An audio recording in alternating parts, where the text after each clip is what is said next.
Boa tarde, pessoal. Bom, na aula anterior nós terminamos o assunto, né, o conteúdo, e ficou de vocês fazerem a atividade. Aí hoje eu vou passar aqui a correção das questões, vou colocar também em PDF para ficar melhor para vocês corrigirem, certo? E já vamos marcar para a próxima aula a nossa aula de a nossa avaliação, né, primeira avaliação de história. Então vamos lá, primeira questão pede para citar os principais grupos que defendiam a proclamação da República no Brasil e quais eram os seus objetivos, né? Os republicanos, eles defendiam a transformação radical com ampla participação popular. Tinha os moderados, que era um outro grupo, que propunham limite para a participação do povo na política. E tinha os positivistas, né, que queriam instaurar um governo centralizado e comandado por militares. Né? A tendência positivista foi a que saiu vitoriosa. Nesse caso, nós temos aí os três grupos, né, onde um primeiro grupo ele queria uma transformação radical, ou seja, uma participação ampla de toda a sociedade, dar direitos de participação a todos os indivíduos. O segundo grupo, que era um grupo moderado, que não era tão radical, mas que queria uma participação política do povo.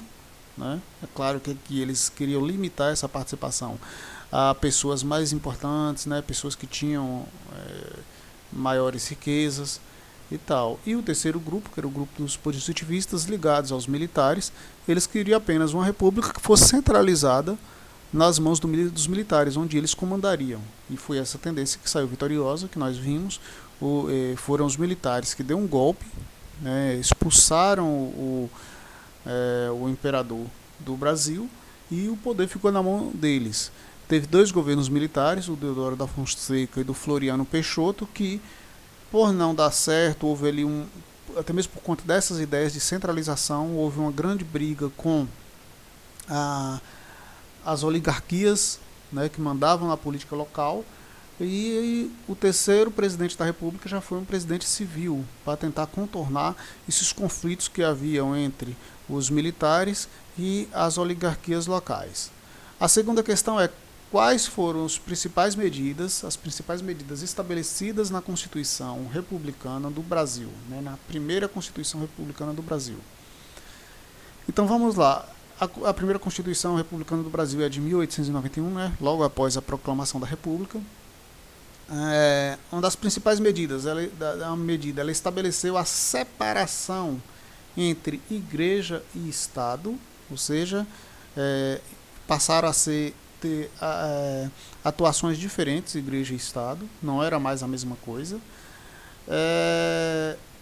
E o Estado foi dividido em três poderes, né? O executivo, o legislativo e o judiciário, acabando aí com o poder moderador, né, que existia na Constituição Imperial.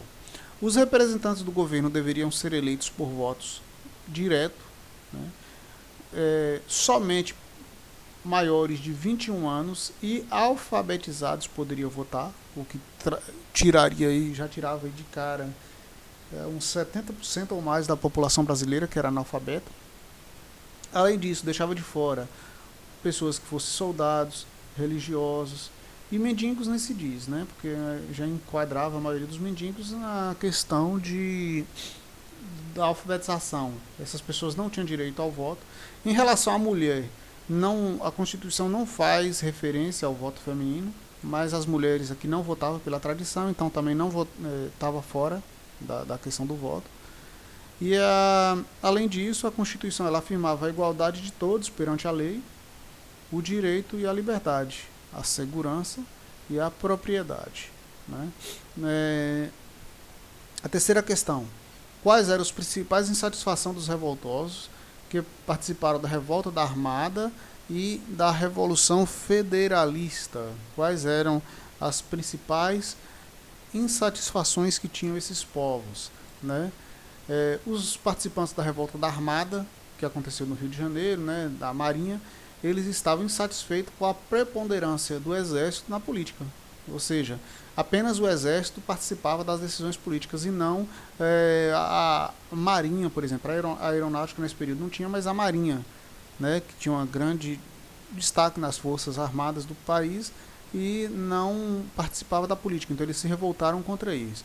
Já a Revolução Federalista, eles estavam insatisfeitos, que é a que aconteceu no Rio Grande do Sul, eles estavam insatisfeitos com a centralização política do governo de Floriano Peixoto e lutavam contra essa centralização. Eles queriam maior participação das elites locais, né, no caso aqui da elite do Rio Grande do Sul, nas decisões do país.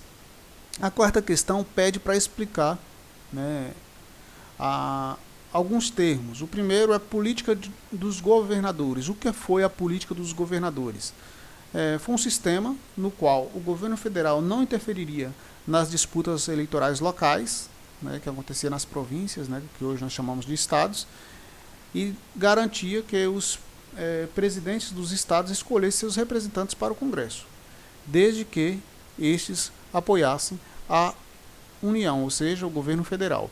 O que quer dizer isso? Olha, o governo federal, ele apoiava as elites locais e lá na localidade, a disputa política, ele não se metia naquela disputa política, o governo federal, desde que fossem eleitos representantes dessas elites locais aliadas para o Congresso que fosse apoiar as propostas do presidente, né, lá no Congresso. Outra termo é república oligárquica. O que é república oligárquica? Foi um nome atribuído ao período que ficou conhecido como Primeira República no Brasil, que vai da proclamação da República até o ano de 1930.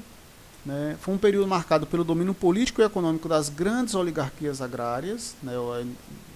Voltando a dizer aí, houve uma disputa inicial entre essas oligarquias e o exército, só que aí as oligarquias acabaram vencendo essa disputa na política, né?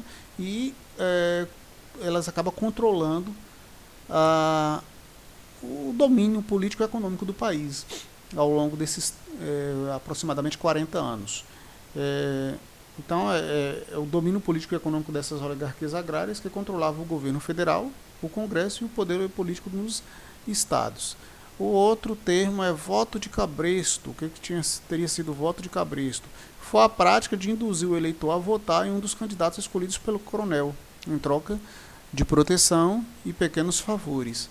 Em algumas ocasiões, o coronel utilizava a força para conseguir os votos. Como a eleição era aberta, o coronel sabia em quem aquelas pessoas mais pobres do que ele, que não tinham o poder que ele tinha, estavam votando. E essas pessoas se sentiam intimidadas e acabavam votando em quem o coronel escolhesse.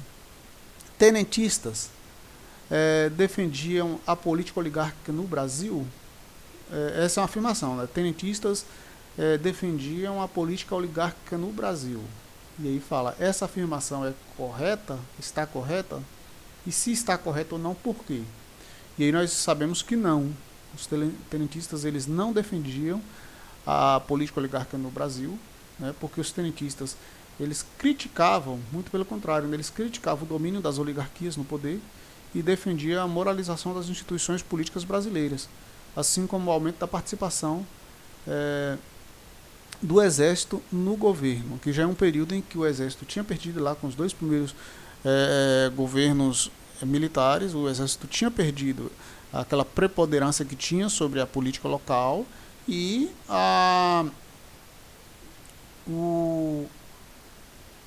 as oligarquias tinham dominado. Então, aí, na década de 1920, há esse movimento de militares, geralmente de baixa patente, em busca de uma maior participação no poder, principalmente por conta do período de desmoralização das instituições políticas, com o voto de cabresto, eleições abertas, era de conhecimento de todos que as eleições eram fraudadas, e eles fizeram a luta tentando moralizar essas instituições. Por último, a sexta questão é quais eram as principais reivindicações dos levantes tenentistas ocorridos em São Paulo e no Rio Grande do Sul em 1924. Os integrantes dos levantes eles defendiam o aumento da participação do Exército nas decisões políticas, melhorias na educação pública e no sistema de justiça, autonomias dos estados, criação de uma legislação social, liberdade sindical e de imprensa, eleições livres e voto secreto e reforma tributária. Eram as reivindicações desses levantes que aconteceram na década de 1920, né, que ficou conhecido como movimento tenentista. Eu vou deixar em PDF também, logo abaixo aí, para vocês corrigirem, um card de devolutivo, que vocês deverão já postar a atividade correta, já corrigida, porque a atividade servirá de base para vocês estudarem para a avaliação, certinho? Então, até a próxima aula.